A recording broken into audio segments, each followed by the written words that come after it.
Are we live? Cool. Okay. So, okay. Um, while I was waiting to get started, I came across this little. This has nothing to do with anything that we're going to talk about today. I just came across it and I thought this is interesting. I never heard this before, so I'm just going to read this word for word. But this is totally true. It's on the internet, so it must be true, right? But this is from a history thing that I follow on social media. Dr. James Barry finished school at 22 and rose in the ranks as a British Army surgeon. In Africa, Barry performed one of the first successful C-sections where mother and child survived. In Canada in 1857, Barry became Inspector General of Hospitals and made improvements for the poor. When Dr. Barry died after a remarkable career, the Army tried to suppress Barry's records and all access to them was shut down for 100 years when it was revealed that she was actually a woman. Margaret Ann Bulkley disguised as a man.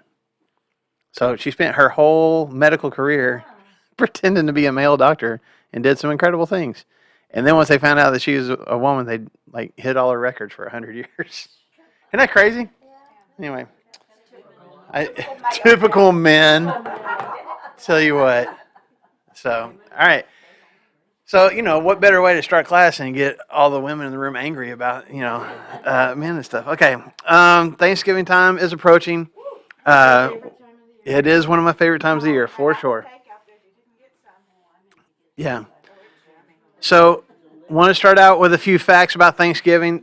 We won't spend the whole morning on this because I tend to, when I have these lists and trivia kind of things, I tend to spend too much time on them, and we don't get everything accomplished in class. So I'm only going to do a few of these, and some of these I may have even shared with you before, so I'll go through a few of them kind of quick. I think this first one you already knew. There's no historical record of turkeys actually being used as part of the original Thanksgiving meal. Did y'all know that already? There's no record of turkeys being part of the actual first Thanksgiving meal. There was ducks and geese and swans were the only birds. Yeah, you ever had swan? Oh, man, I have no idea. I've never had swan. Did you know? I'm sorry. I think so. Yeah, I think it was lobster, and then I think they had deer, like venison. I think they had that too. Did anybody know that there was it wasn't just unanimous that the bald eagle be the national bird? Did y'all know that? There was. Yep, Benjamin Franklin wanted a turkey to be the national bird. Did you not know that? Well, that's true.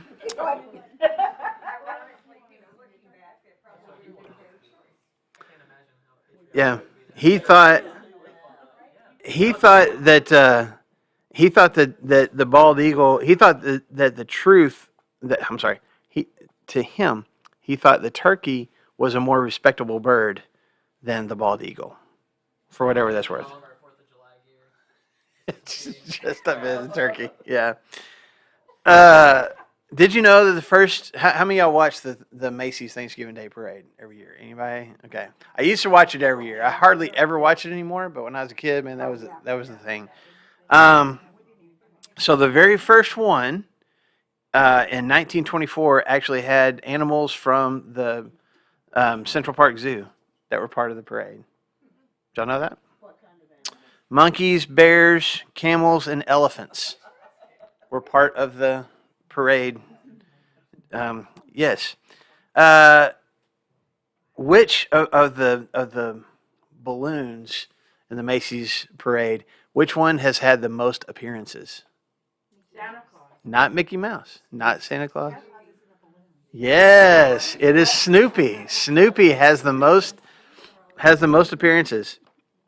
First one was in 68, and straight through had 39 appearances until they took him out, replaced him in 2015 with Charlie Brown, and then they brought him back in 2019. So I guess so for whatever reason. Did you know I mean, we know. I think y'all knew because I've talked about it, I think in sermons and stuff before that Abraham Lincoln was the one that said, "Let's have a national holiday of Thanksgiving," like during the Civil War. Do y'all remember that? Okay. Well, that's the truth. I won't go into that story. But huh? No, no, it is the truth. It's a true story. But like, who know? I know, and I may still preach about it this month, so I'm not going to go into it today. But part of the, I guess, one of the reasons that he felt compelled to do that was from getting a letter from Sarah Josepha Hale, who wrote a letter to him and said, wrote a letter to him and the Secretary of State, said, let's have a national Thanksgiving holiday. Do we know what else she was famous for? Sarah Josepha Hale. Nope. Was she maybe Mother's Day? No, that's a different lady that did the Mother's Day thing, I think. Anyway, she wrote Mary Had a Little Lamb. Well, of course she did. Yeah. So the author of Mary Had a Little Lamb was the one that wrote to President Lincoln and said, let's have Thanksgiving. So, It's not on the same day, right? right. It's a different. Why? Well, I don't know if, I can't remember if Lincoln said the fourth Thursday of every month. I can't remember if that was him. I mean, November, I'm sorry. I can't remember if that was Lincoln's idea or if that came up afterwards. But I will say this, and I think I told you guys this before, but President Roosevelt, Franklin Roosevelt, in 1939 switched Thanksgiving to the third Thursday of November because it was before we got into World War II. It was because, still trying to get out of the Depression, and he wanted more shopping days for shoppers, and so he moved Thanksgiving up because that would give more days. And it only lasted 1 year because football coaches were mad about it messing with the schedule, and they had already printed the calendars, and it messed up everybody's calendars. To have, like, nobody knew exactly when they were supposed to do it, so it only lasted 1 year. Anyway, yeah, that's true.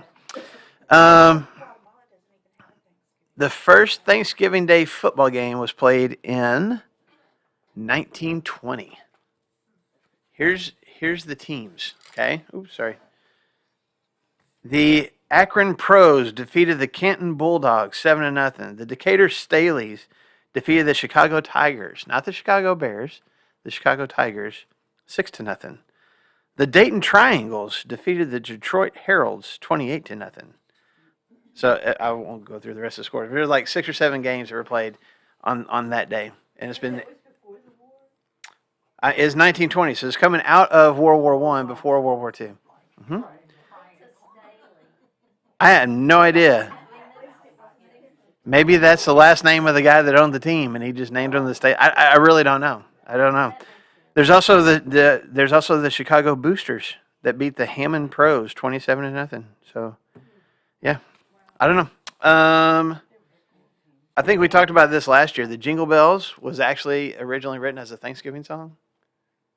The guy that wrote it, the original title was One Horse Open Sleigh. That was the original title of the song, and he intended for it to be specifically for Thanksgiving, just being out in the woods and enjoying things to be thankful for. And it got so popular around Christmas time that they changed the title to Jingle Bells, and it became a Christmas song. So did it still start Jingle Bell, Jingle Bell? I think so. But the name of the song in 1857 was One Horse Open Sleigh, and then in 1859 they changed the title to Jingle Bells. So, has anybody ever used the Butterball Turkey Helpline? Has anyone ever used that before?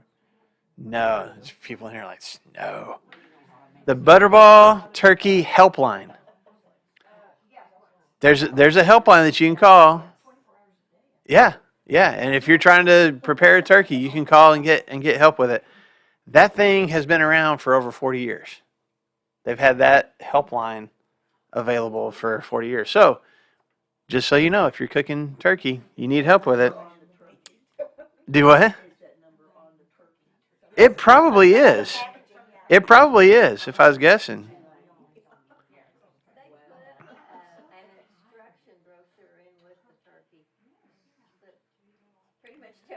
Well, now they've made it where you can get online. I'm just reading this right now. You can do an online chat or you can get email as well. So it's, yeah. Mm-hmm. Yeah. Okay. Why is it that everybody gets tired after eating their Thanksgiving meal? It's a chemical. What is it? Tryptophan. Yeah, tryptophan. So everybody's talking about, oh, it's tryptophan. It's the tryptophan in the turkey that makes you tired. Guess what? That's a hoax. That's not true. So you can't use that excuse anymore. Doctors have determined that tryptophan has nothing to do. The reason that you're tired after your Thanksgiving meal is because you ate so much. So, no. So if you want to be, well, maybe that too. Maybe the cooking fatigue sets in. Okay, here's what I'll end with this one. I'll save some more for next week. According to a 2019 national survey of 2,000 U.S. adults. Okay, so but all across the country. 68% of Americans, according to this survey, actually dislike a lot of Thanksgiving dishes. So they celebrate Thanksgiving, they make the dishes, but they actually don't like it. 68%. Do what? Not even doing a turkey? Yeah. Yeah. Why even do it? Yeah. People don't like cranberry sauce. They don't like pumpkin pie. They don't even like turkey. What was the second thing you said? Pumpkin pie. I just don't invite those people. You don't like it? Don't show up. All right. Pork has become the second most popular option. So your ham. Actually, when we've hosted a couple of times. Well, we've even taken it to our family too. We go by barbecue place and get a big old container of pulled pork to have alongside with the turkey. That disappears a lot more than the turkey does. So for whatever that's worth. But Thanksgiving is coming. Are you excited about it? I think, was it last year at Thanksgiving when we started finding out about, what's the peach? Peach brandy slushes. Was that Thanksgiving or Christmas? Was that Thanksgiving or Christmas? Okay, that's Christmas. Sorry. Let's not get into Christmas dishes yet. Yeah. Do what now? Okay. All right.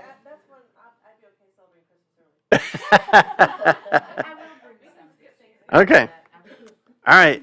She says she's bringing him. I don't know. We'll have to check with the church policy. Can we have that in the church building? I'm not for sure. We'll go out. We're the church. That's right. We'll go out in the breezeway. That way you'll be all right. We'll have the biggest Tuesday class we've ever had before. I'm still waiting for, when are we going to switch over to real wine for the communion? We're still working on getting that cheaply. So We could always do I guess everybody bring their own glass. We could do that. I was thinking, bring your own bottle. Yeah. Everybody bring your own bottle. That would be part of our coffee area, just filling up cups of wine to take during communion. So, yeah, we'll work on that.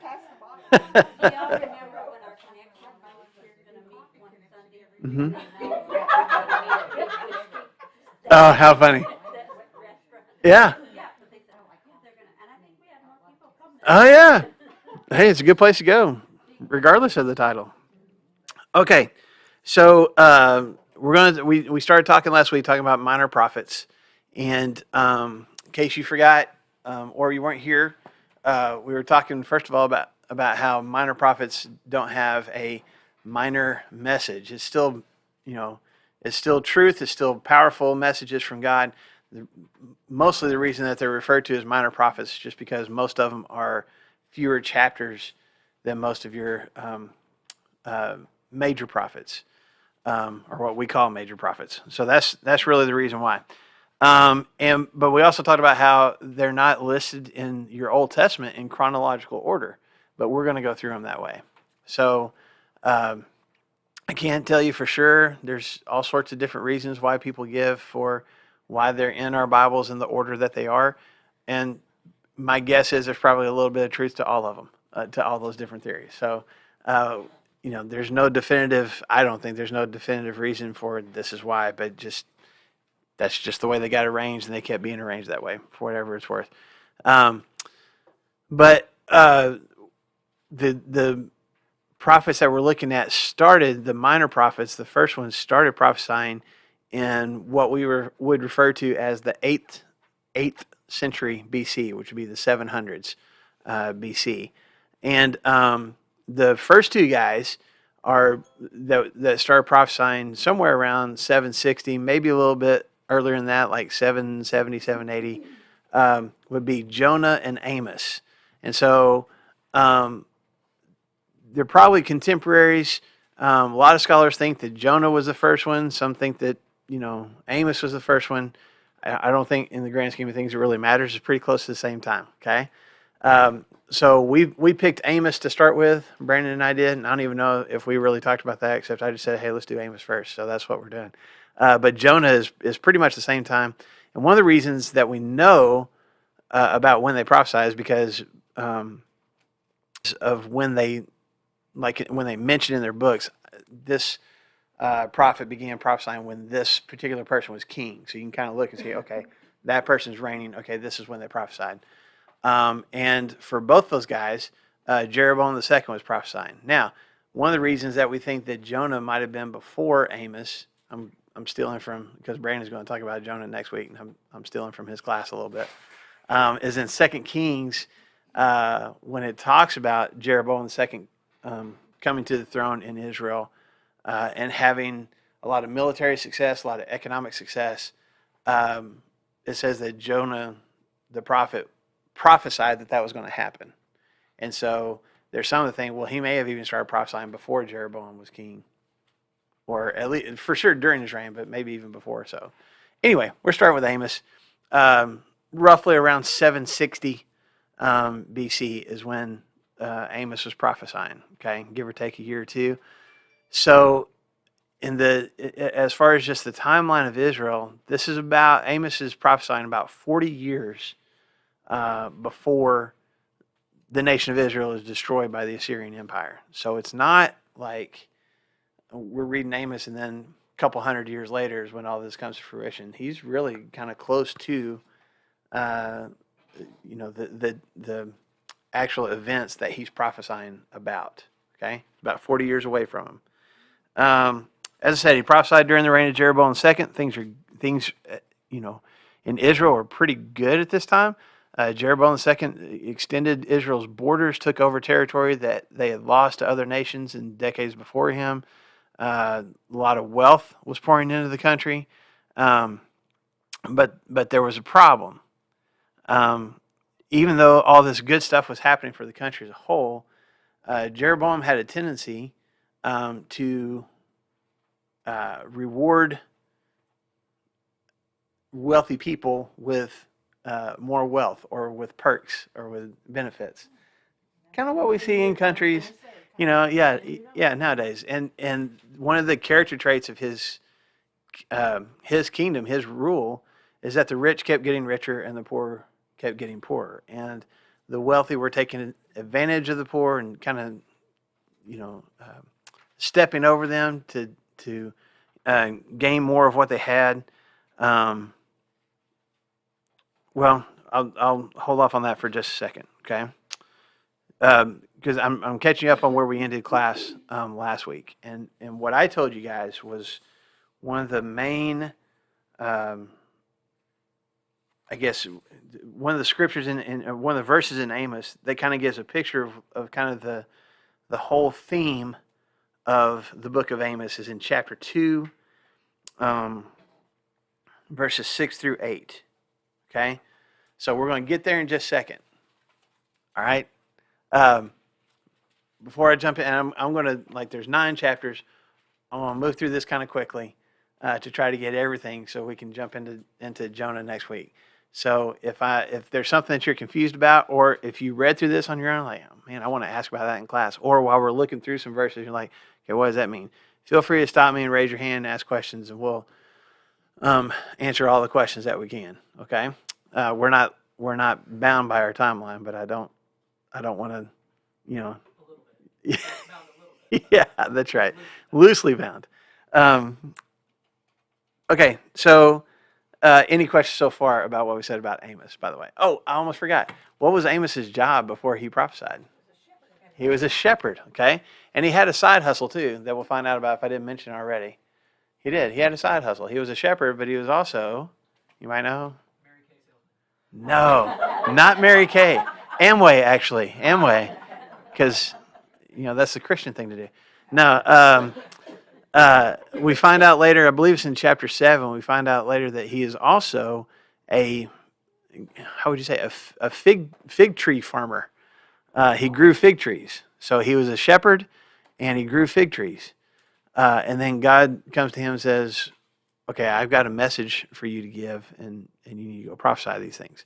And then we talked about last week, I've got this colorful picture here, or the wonderful map that Brandon drew over here on the whiteboard. Either way, this is the time when Israel's divided into two kingdoms, Israel to the north, the northern kingdom, and Judah, the southern kingdom, to the south.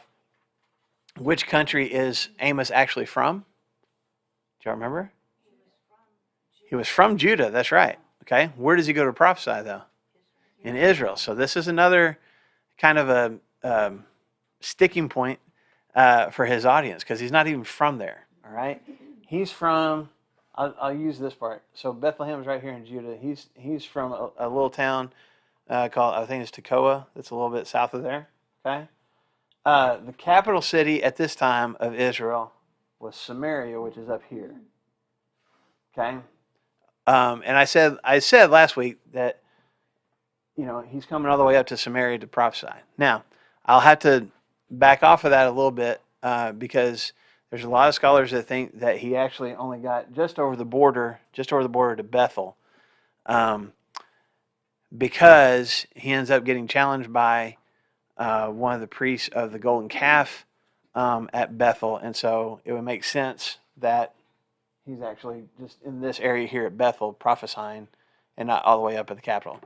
But this guy sends word to King Jeroboam, who is reigning in Samaria, and so maybe he had gone all the way up there. Don't know for sure, but it does make a little more sense for him to just be across the border in Bethel, for whatever that's worth. Okay, I know. So if you made notes last week, put a asterisk next to that.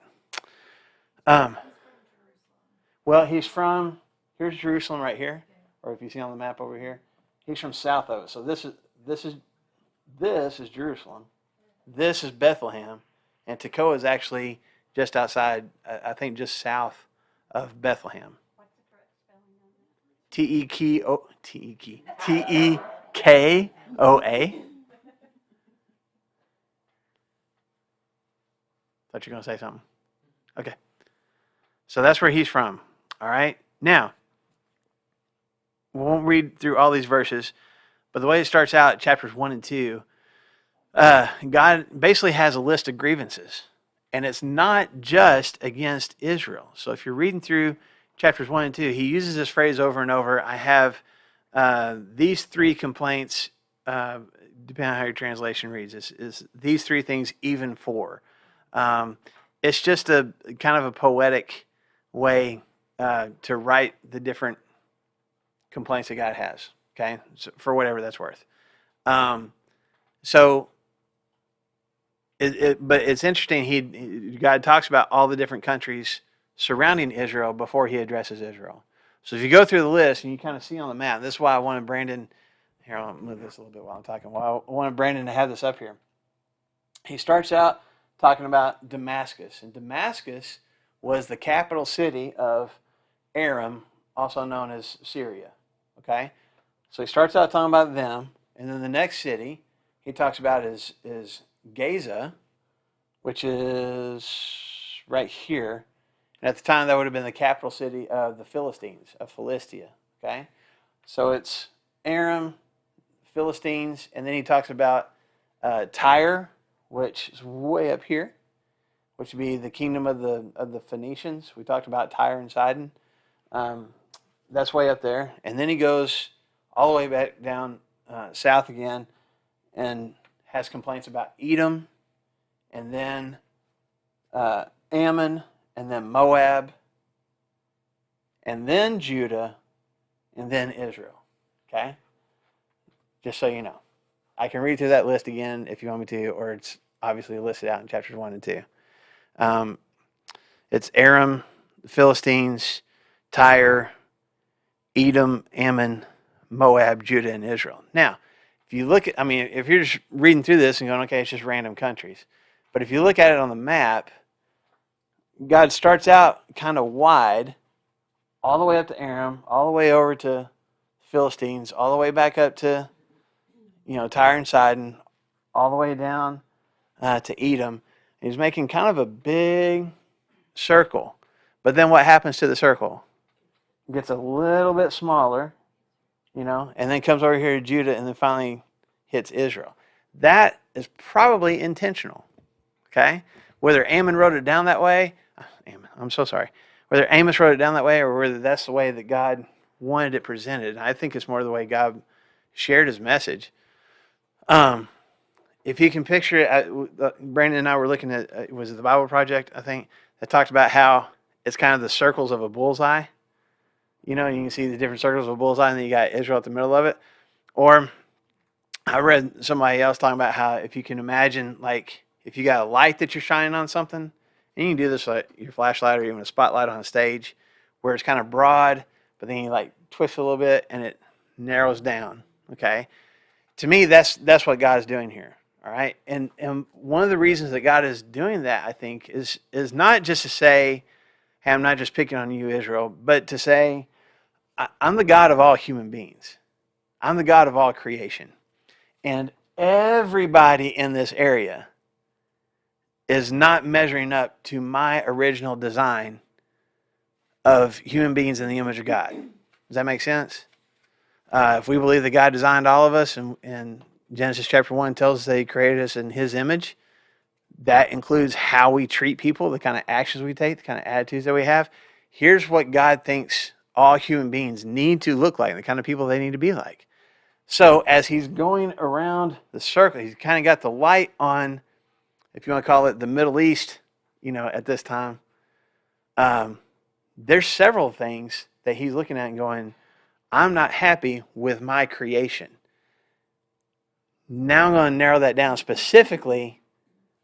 I've got this light on this whole area, but I'm going to narrow that light to focus on who? Israel. Okay? And that's where the spotlight's going to be for the rest of the time. Does that make sense? Okay. So, and he spends more time talking to Israel than anybody else. Any questions, comments about that? Okay, so when he gets to talking about Israel, like I said, there's more there that he has to say. But I want us to look at a couple of scriptures real quick, and then look at the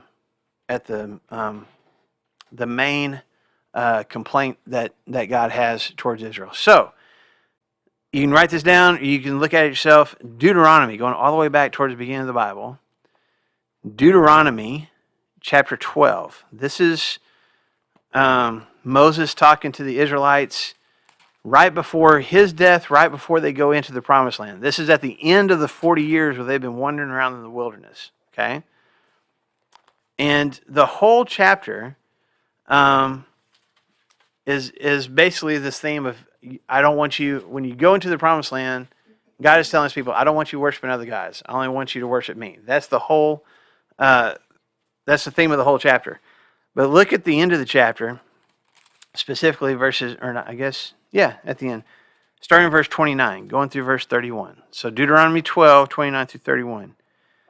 The Lord your God will cut off before you the nations you are about to invade and dispossess. But when you have driven them out and settled in their land, and after they have been destroyed before you, be careful not to be ensnared by inquiring about their gods, saying, how do these nations serve their gods?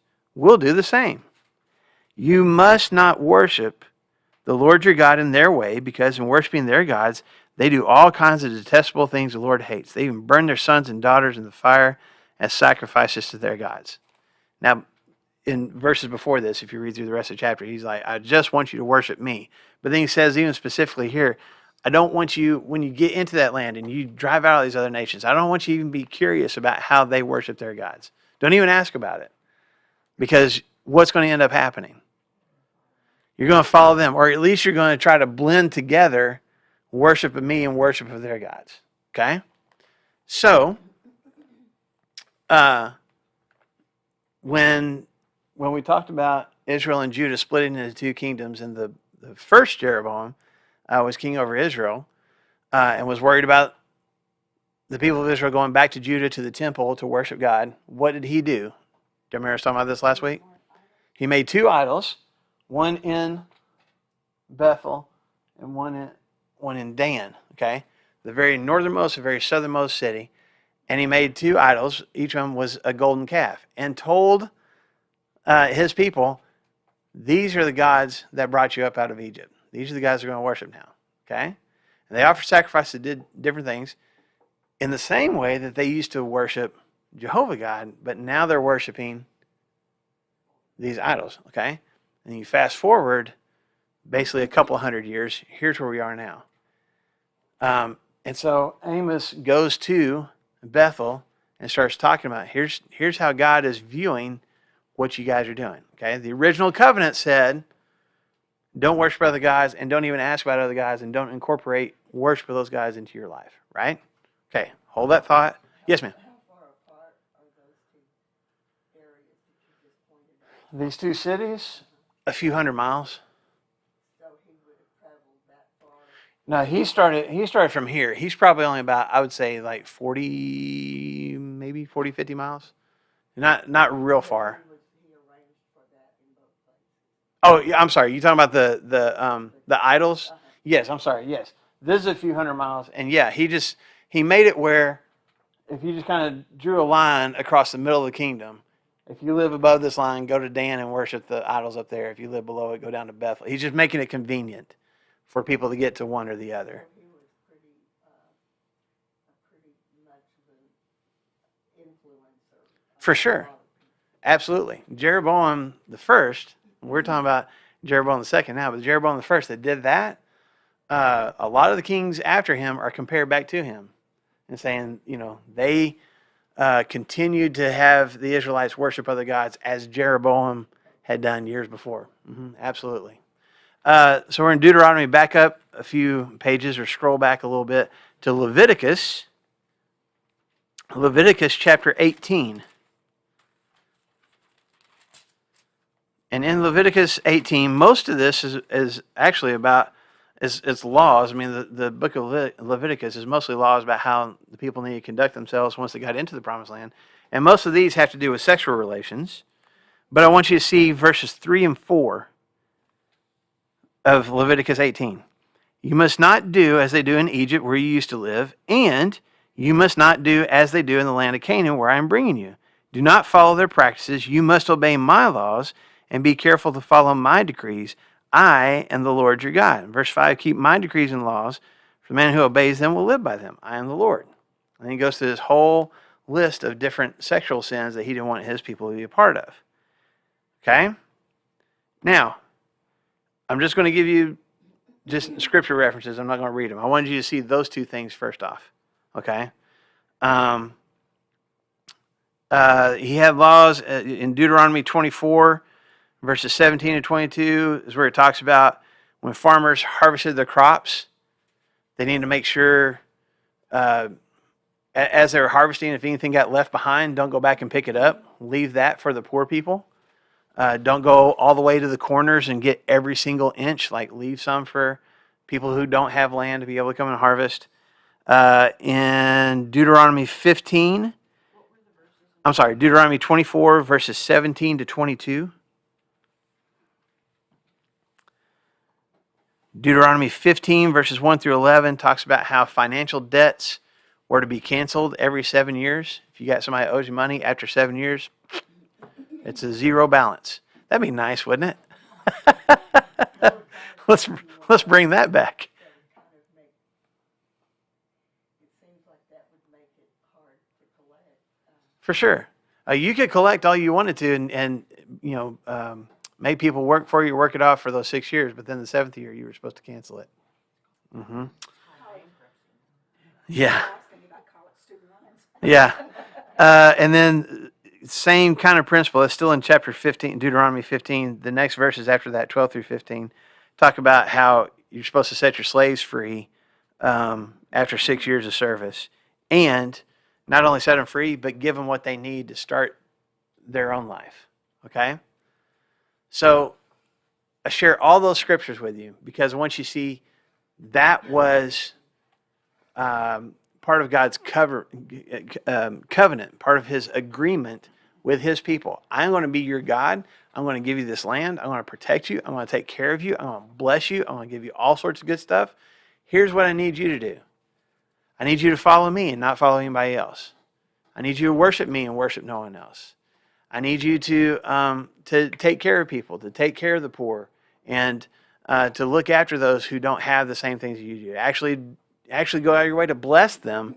Not just don't take advantage of them, but do something to help. Those are the things I need you to do. Okay? You got that in mind, right? Now we're back in Amos. And this is the verse that we read at the very end of class last week. In chapter 2, verses 6 through 8. This is what the Lord says. For 3 sins of Israel, even for 4, I will not turn back my wrath. They sell the righteous for silver and the needy for a pair of sandals. They trample on the heads of the poor as upon the dust of the ground and deny justice to the oppressed. Father and son use the same girl and profane my holy name. They lie down beside every altar on garments taken in pledge. In the house of their God, they drink wine taken as fines. So what do we see listed there? What are the Israelites doing? The exact opposite, right? They're taking advantage of the poor. They're not helping them. They're taking bribes. They're not administering justice. They're worshiping other gods. They're doing awful sexual things that God didn't want them to do. All these different things that God says, here's what I want. Here's our bargain. Here's our agreement. Here's our contract. I'll take care of you. Here's the things I need you to do. Honestly, for each other. Worship me, but then take care of each other. That's the agreement. So here we are now,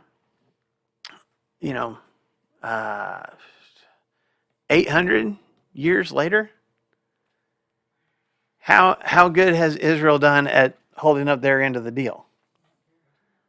Not very.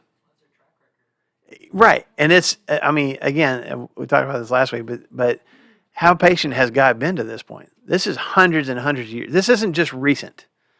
This has been going on from the get-go, from the time they crossed over into the promised land. First thing that happened was a guy stole some stuff and disobeyed God.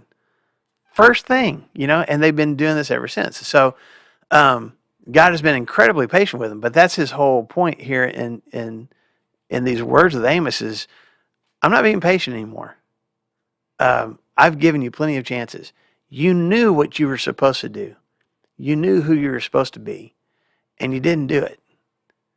And I'm done.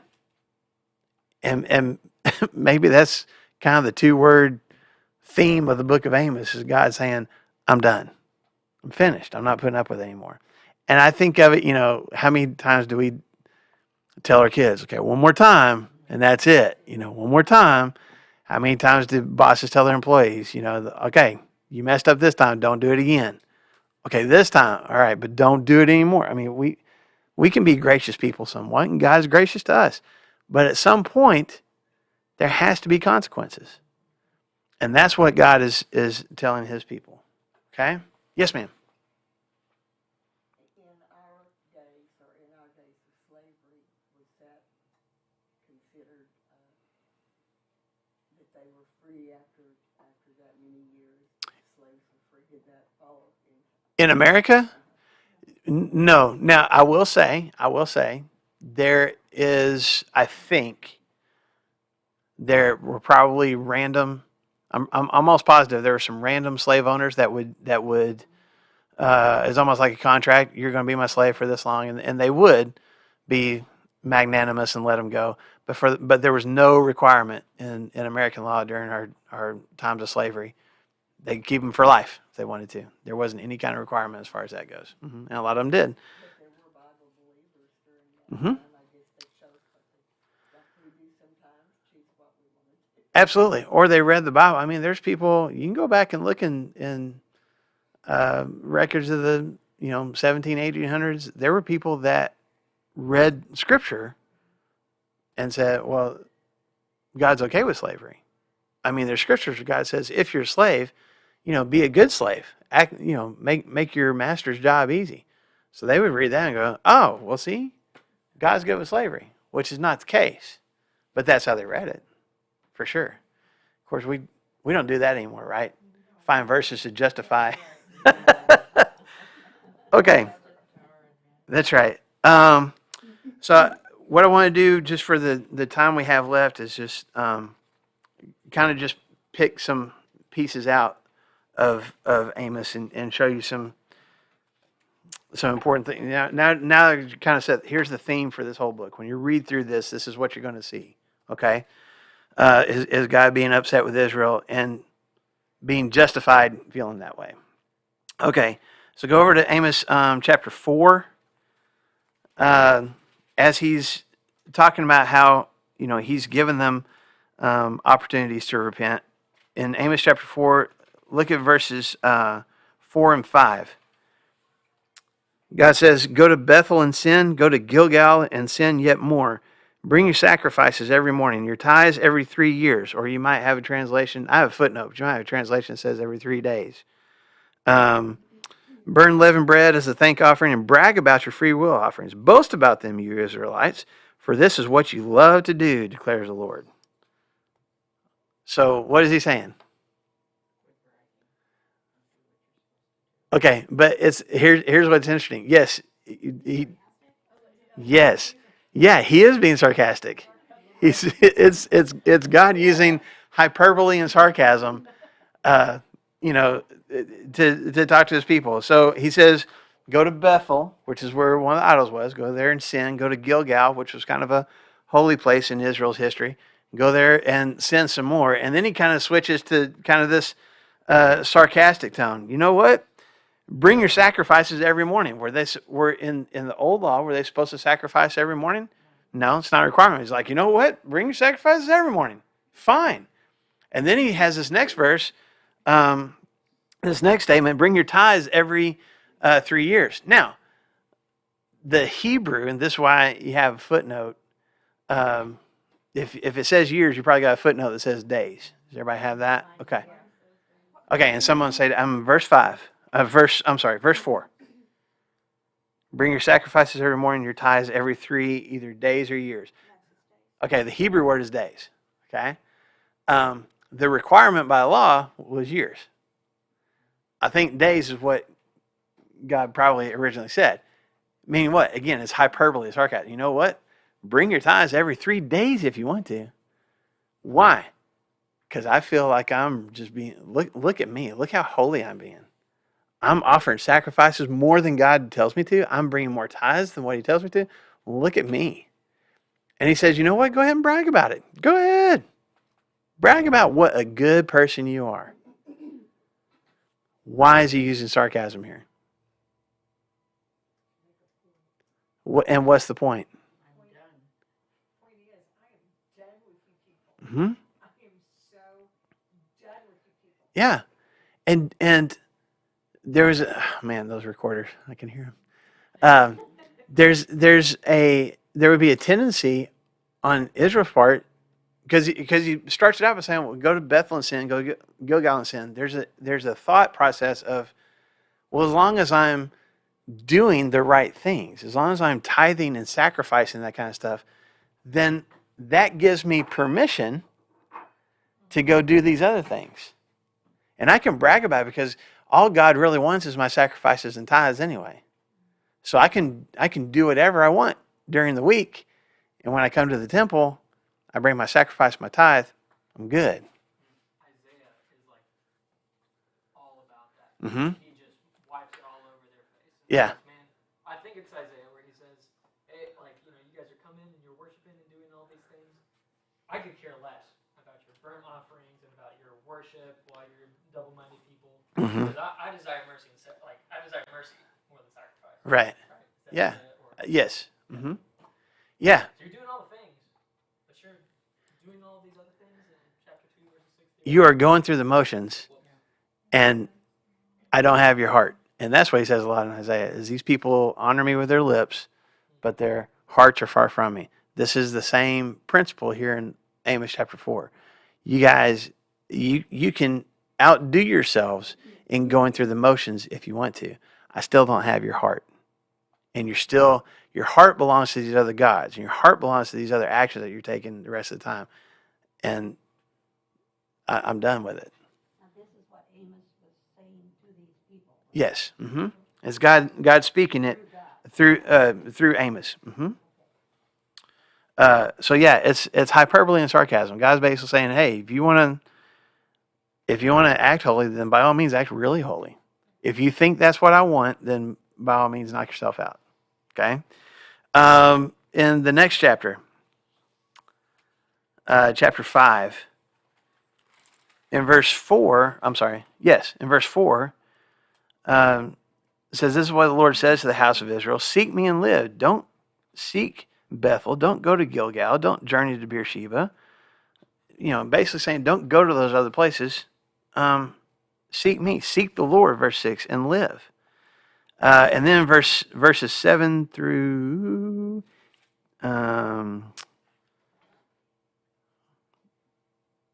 13, he goes through a whole list of things that he's bothered by with his people. Okay?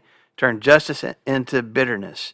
You hate the one who reproves in court, and you despise the person that tells the truth. I'd rather hear somebody lie than actually tell the truth. Okay? You trample on the poor. Though you have and force him to give you grain. He talks about all these things that they have, and he says, I know how many are your offenses, verse 12. I know how great are your sins. You oppress the righteous and take bribes and deprive the poor of justice. All these different things. Then he says again in verse 14, seek good, not evil, that you may live. Verse 15, hate evil, love good, maintain justice in the courts. So verse 4 and verse 14 are very similar to each other. In verse 4, he says, seek who? Seek me. Seek a relationship with me, and what will happen? You'll live. Verse 14, he says, seek what? Seek good, and what will happen? You'll live. Okay? So, very similar. And God, it's the two things that God wants. I want you to have a relationship with me, and I want you to treat people right. I'm doing good things for you. I want you to do good things for each other. I'm doing good things for you. I want you to have a relationship with me. You do those two things. You seek me. You seek to have a relationship with me, and you seek to try to do good stuff for other people. And what's going to happen? I'm going to bless you. Okay? I want to take care of you. As a matter of fact, I'm not going to do the things that I'll take away the consequences. If you'll do those two things. It's like in chapter 4, he's using sarcasm to get their attention. I got your attention now because I'm telling you the things that you want to hear, what to do. And then in the next chapter, he's going, okay, now I got your attention. Let me tell you the truth. Right. Yeah. Here it is. We do that with our kids, though, too, right? We do. Did you think that this is going to go well? Oh, yeah, I'm going to do this, but it's going to go well. No, you're dumb. Yeah. That's not the way that it works. Yeah. We do that all the Yeah. We make sarcastic statements. time. That was not a good decision. Okay, a couple more things before we're out of time. Let's go to Amos 7. There's a couple of things I want to show you in Amos chapter 7. There are 3 visions that God gives Amos right in a row here in verses 1 through 9. And just to kind of quickly summarize, he gives him a vision of locusts sweeping in and eating all the crops.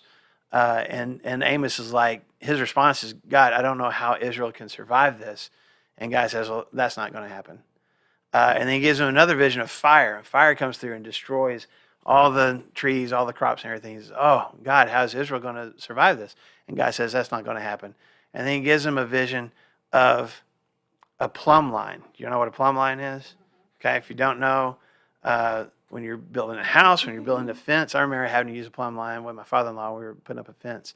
And it's to get straight lines, straight corners, straight lines, make sure everything's straight and not crooked. Okay? And he stretches out a plumb line and basically measures Israel against it. All right? And then says, verse 8, I'm setting a plumb line among my people Israel. I will spare them no longer. Verse 9, the high places of Isaac will be destroyed. The sanctuaries of Israel will be ruined. And with my sword I will rise against the house of Jeroboam. In essence, God is saying, here's the plumb line. You're not measuring up. And if you're, I don't know how much experience you guys have had with this. If you get to a certain point where the plumb line, where the thing's not straight, what do you got to do? Completely start over. I can't keep, the Leaning Tower of Pisa is a beautiful example of this, right? It starts to lean, and what does the architect of the Leaning Tower do? Well, he tries to fix the top of it. Yeah. Let's put some supports here, and let's overbuild over on this other side to kind of straighten it out. What needed to happen? Just start over, right? But he didn't do that. And God's like, this, you're not measuring up. You're crooked. And I'm going to have to completely wipe this out. Now, why did he say the locust and the fire, that he wasn't going to do those things?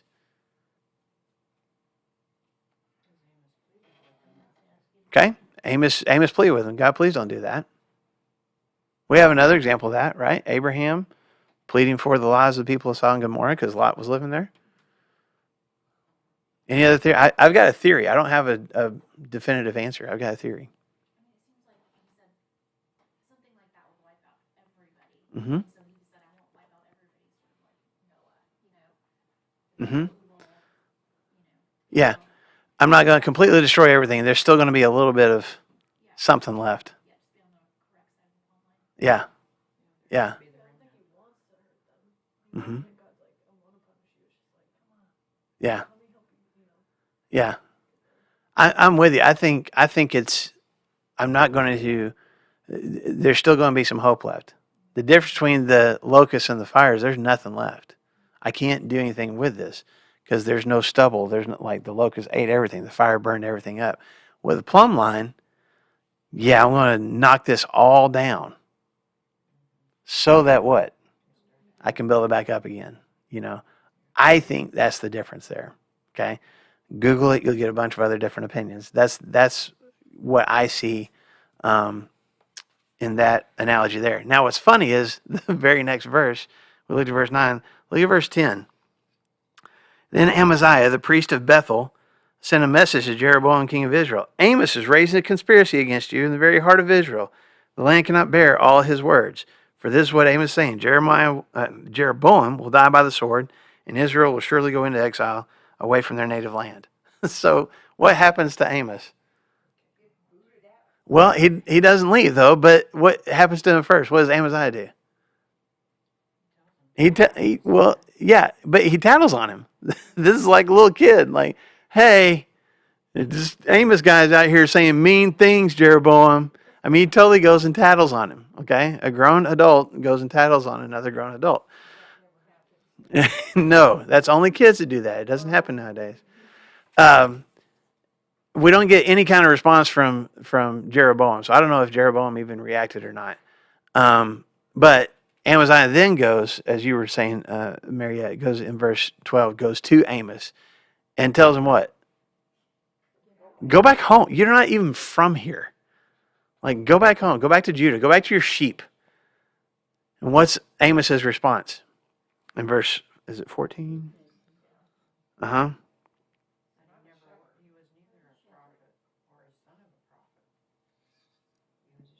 Yeah. In verse 15, I was a shepherd and a fig tree farmer. Well, what happened? God plucked him out and said, I need you to go say these things. So, paraphrase that for him. Put it in your own words. What is Amos's response to Amaziah? When Amaziah is like, you just stop talking and go home. What is Amos's response? Okay, this wasn't my idea. Like, I didn't think up these things. I wasn't even necessarily completely paying attention to what you guys were doing up here in the north. God put this on my heart. God gave me this message to share. I'm not going to go home until I've said all the things God wants me to say. This wasn't my idea. And even though it wasn't my idea, I want to see it through to the end. Yeah. and makes fun of him and his wife. Yeah. Oh, that's even the worst part, right? I don't have control over that. Yeah. Just so you know, you're I have to say, so by the way, since I have to say what God tells me, he says in verse 17, your wife's going to become a prostitute and your sons and daughters are going to die by the sword. Holy cow. Yeah. So not only can I not help it, here's some really hurtful things that you're going to have to hear, Amaziah. So Amaziah's plan backfired, I guess, trying to get Amos out of the country and to stop talking about things. Okay. I have two final things in chapter 9, the very final chapter. Hold your finger there in Amos chapter 9 and go back to the book of Psalms. Psalm 139, verses 7 through 12. Can you write that down? Psalm 139, 7 through 12. Psalm 139 is written by David, and it's a famous psalm. You've probably heard this before. Where can I go from your spirit? Where can I flee from your presence? If I go up to the heavens, you are there. If I make my bed in the depths, you are there. If I rise on the wings of the dawn, if I settle on the far side of the sea, even there your hand will guide me. Your right hand will hold me fast. If I say, surely the darkness will hide me and the light become night around me, even the darkness will not be dark to you, for the night will shine like the day, for darkness is as light to you. What's kind of the theme of what David is saying here in Psalm 139? You're everywhere. And is that a good thing? According to David here in Psalm 139, is that a good thing? Yeah, anywhere I go, you're there. I'm never by myself. I've always got you with me. And not only do I have you with me, but even in the times when I'm feeling scared or overwhelmed, you protect me. You provide protection. No matter where I'm at, I can't get away from you. And that's a good thing. Even when I'm in the dark, you provide light. So it's all this positive stuff, right? Okay? Now go back to Amos, chapter 9, verses 2 through 4. God is talking about his people Israel.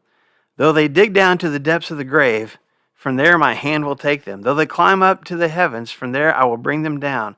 Though they hide themselves on the top of Carmel, there I will hunt them down and seize them. Though they hide from me at the bottom of the sea, there I will command the serpent to bite them. Though they are driven into exile by their enemies, there I will command the sword to slay them. I will fix my eyes upon them for evil and not for good. It is I guess you call it a parody of Psalm 139, but from the opposite perspective.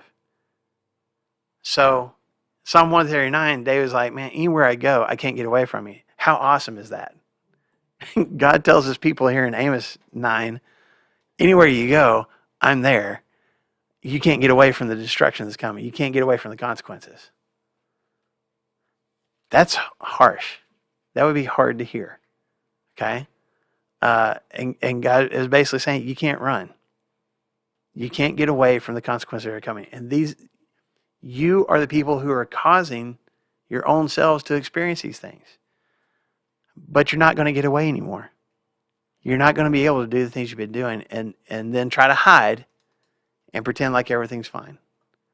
Because no matter where you're at, I'm going to see to it that you experience the consequences that you deserve to experience.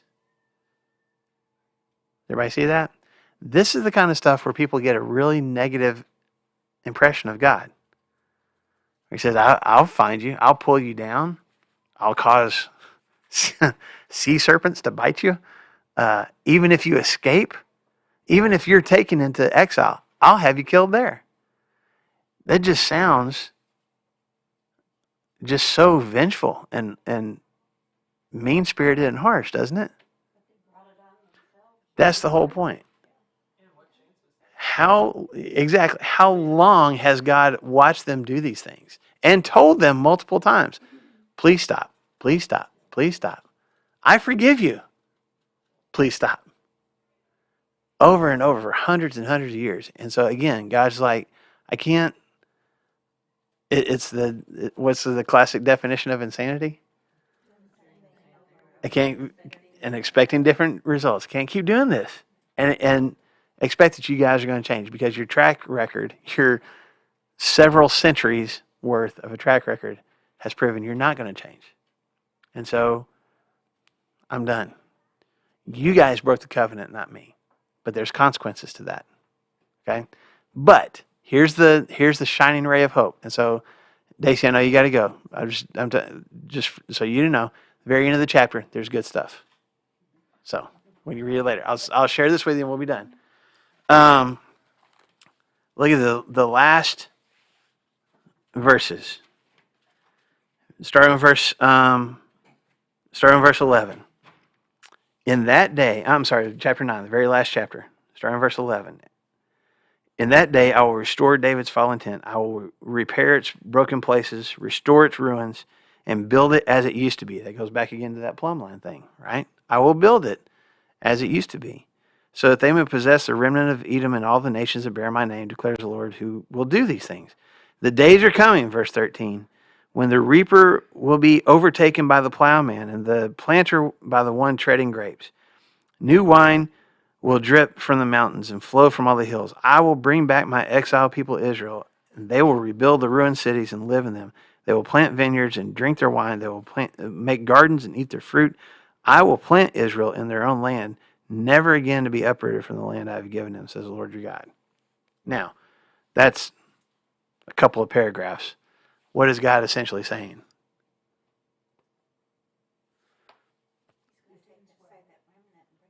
Do what? This ends well. I'm going to bring that remnant back. You're going to go through consequences for a while, but I summarize it this way: I'm going to fix it. I'm going to fix it.